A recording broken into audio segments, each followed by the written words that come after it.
So we're gonna stick with specific defenses here. So when it comes or immunity, right? So that's very important. So your immunity. Um, where do these lymphocytes come from? Right. So where do they originate? So during fetal development, your red bone marrow is going to release these lymphocytes into circulation. So again, just like most of our other blood cells, there is production within the red bone marrow. About 70 to 80% are going to end up becoming T lymphocytes, whereas the rest become B lymphocytes. These undifferentiated lymphocytes that reach the thymus are going to become T cells.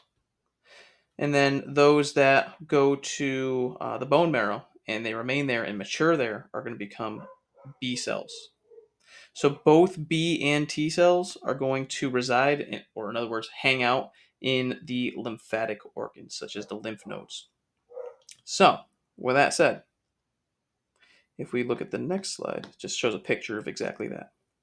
We start in the bone marrow and we have these precursor cells, right? So these are the lymphatic cells.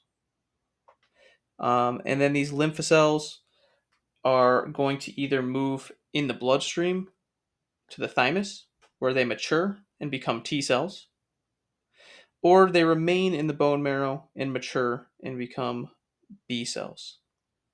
Either way, once they mature, they go back into the bloodstream and eventually end up in a lymph node somewhere where they're going to remain in the lymph node in case any lymph fluid comes in there with a pathogen so that they can fight the pathogens. So here we see a T cell and here we see a B cell.